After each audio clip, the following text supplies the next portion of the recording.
of awards. I was talking about the 65 game award rule before we really, before we keep getting out, before we get out of here. This 65 game rule feels, I personally like it, but there's problems that I'm seeing throughout it because of it feels like we're ruining the game that I love. And it hurts me because of this shouldn't have even been a rule that was written down. I feel like if you're a voter, you should just like know if a player is not playing that many games, how could they be an MVP? How could they be a DPOY if they only played half the season? And guess what's going to happen? If Wemby misses, I think he has like 4 to 5 more games. If Wemby drops 4 to 5 more games, he's out of the running for the Defensive Player of the Year award. Wemby might be the greatest defensive player ever. Forget the award. And it's one of those things where it's like, he knows it. Everybody in the league knows it. And it's one of those things where we know it. We know it as we're watching. And that's one of my main problems because there might be a thing where we might start getting we go look at an all-NBA roster and be like, yeah, I can name 12 guys better than these.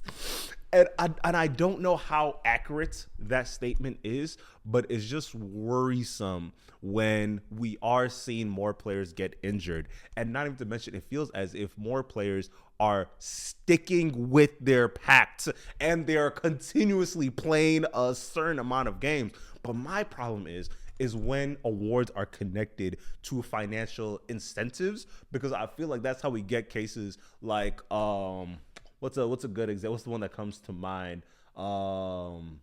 Like Tyrese Halliburton being like, no, I will come into these games, and then he nearly gets himself injured, and then he does get himself injured when playoff season, when the finals actually get going, and he can't play game 7. And it's one of those things where it's like, do we want to be putting players in the way of injury due to them having a financial obligation to play?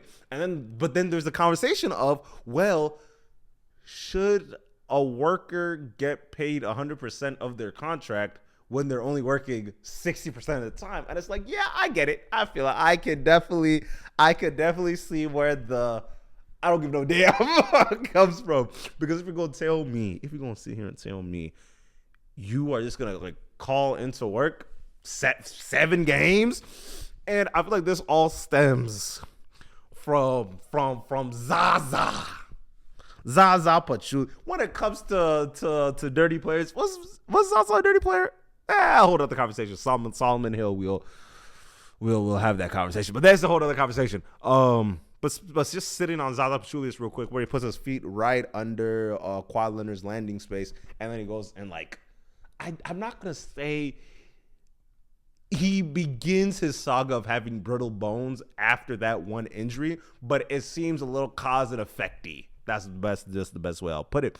And as you watch, it seems as if not only are players not going out their way to play more games, but it seems as if they cannot. And I want there to be like a distinction when it comes to putting players on the injury list, because I don't want to see a guy like Anthony Davis try to like will himself onto the court, but I also hate seeing when players are like, I have like a common cold and I want to stay home. That's like, I guess, sure.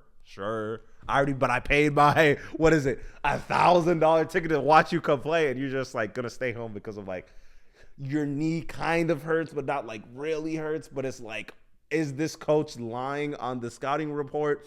And I feel like that's another main part of this conversation, because I feel like there needs to be more investigation when it comes from, is this injury report actually valid? Because that's one of the main problems that came from Kawhi Leonard continuously being on that injury report, where it just started a trend of players being like, you know what, I could call in 20 games. Let's just start off with 20 games, 25 games. And then you start seeing where players are like, the end of the season comes, and then they legitimately don't play the last 10 games because they know that their seeding is stuck for the second or third position, where it's like, I don't care who I'm going to play, so let's just go ahead and rest our players.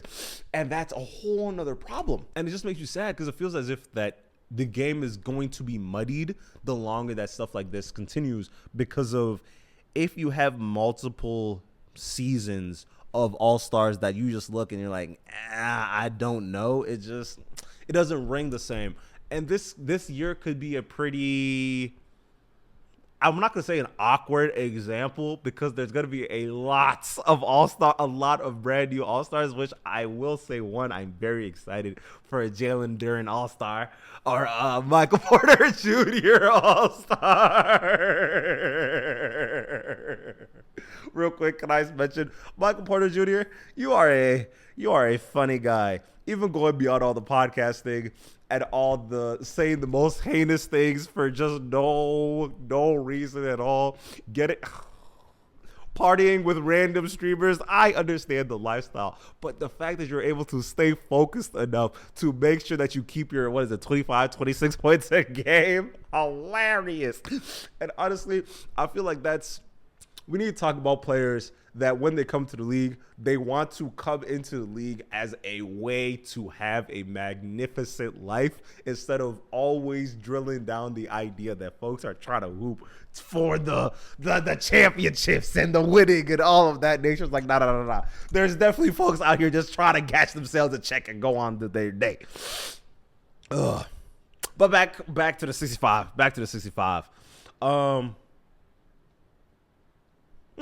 I'm more so hating. And honestly, as I'm watching, especially as an average Joe, it's frustrating to watch how players are able to just like not play games, still win games, and it's like nobody seems to care. That's very depressing. We need to be able to figure out a way to combat that.